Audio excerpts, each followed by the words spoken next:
欢迎来到新兴消息频道，请订阅频道，所以大家不要错过当天最热门的新闻。我们今天的时事通讯包括以下内容：一人封面李沁拥抱真实。你要问你自己，你到底想做一个什么样的演员？你的路是什么？这是最近一阵李沁在面对选择时，会反复问自己的一句话，一边在源源不断的储备，一边在坚定不移的决断。这是李沁与世界和自己的相处之道。一个角色都是一段经历，看起来安静沉稳的李沁，最近在刚播完的剧集《请君》里扮演了一个搞笑女。这并不是一部纯粹的喜剧，甚至在情感上还有很多虐点，但因为独特的设定，属于她的这个叫于登登的角色，总有很多出其不意的笑点。比如于登登在第一眼见到男主角的时候，就动了贪财好色的念头，想把人娶回家做姨娘。而且跟李沁过去很多大家闺秀型的角色全然不同，这次他是个债主，整天要带领一帮兄弟打打杀杀。当李沁在镜头前成为这样一个敢做敢想又敢当的人时，他需要的不仅是充满喜感的肢体和表情，还得在他看似玩世不恭的外表下，为后面的叙事留出余地。这些都不是他过去习惯的表演方式，他得想办法在最短的时间里让自己相信他，然后成为他。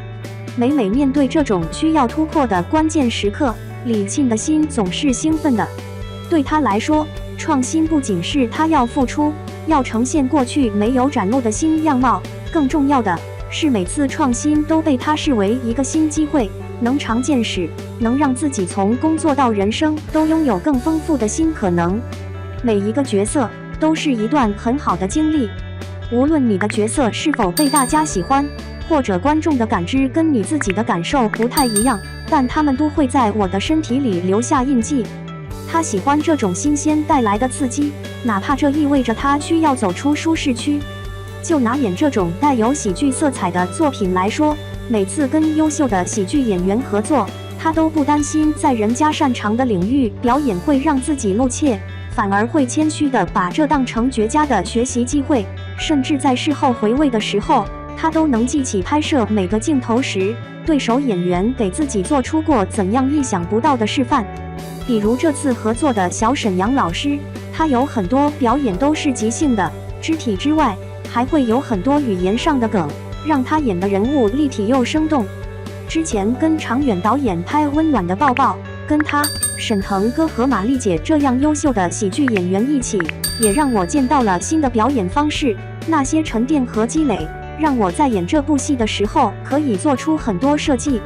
不怕颠覆自己在观众心中的既有形象。李沁一直在创造超越想象的可能性。为了完成一次又一次的突破，除了挑选剧本时要打开思路，归根结底还要在每次拍摄时做出对得起自己选择的表演。随着表演经验日渐增加，其实每次都有不同的表现，会变成一件越来越难的事，但李沁对这份工作始终保持着新鲜感。每次开机前，他都会投入大量时间准备，让自己有能力去发掘新作品里的新空间。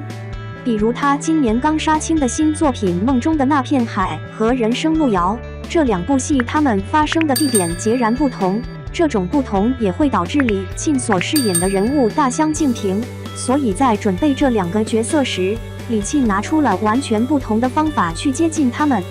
梦中的那片海讲的是20世纪70年代一群北京年轻人对梦想的追逐，他们都充满着理想主义精神，有一颗闪闪发光的炽热的心，所以精气神是很不一样的。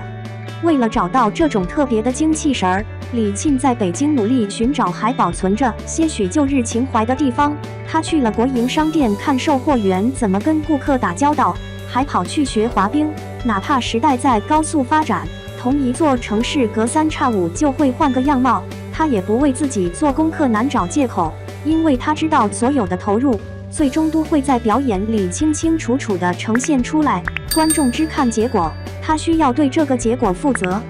能做到多少就做到多少，质感会不一样的。准备1天和准备1个月会有不同的呈现，这都是看得见的。而面对人生路遥时，不单是认知上要了解时代背景和地域特色，因为这部剧改编自影响过很多人的知名小说，他还需要去读透文本里真正打动人的到底是什么。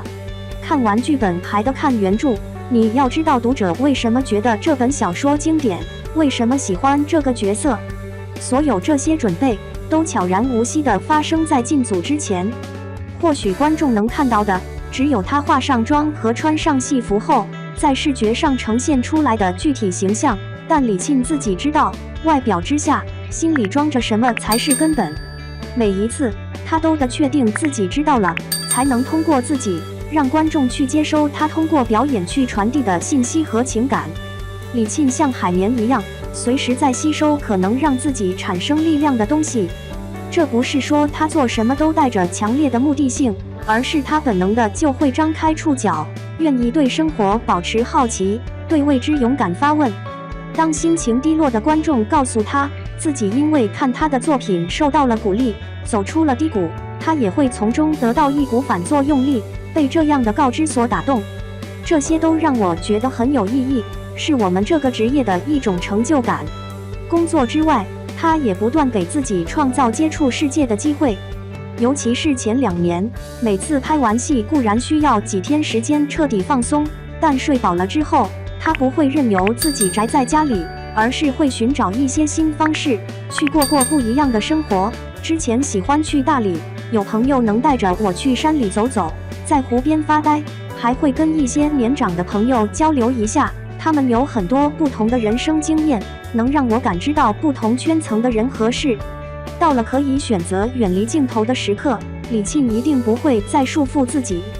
他知道不能把自己困在一层看起来透明，实际却捆绑了他手脚的泡泡里。他要感受生活，他先的是一个鲜活的人，才能演出一个接一个鲜活的角色。我就喜欢跑去吃路边摊，逛逛集市，这就是你在很真实的活着。这些从四面八方涌入的知识和体验，让李沁不停歇地成长着。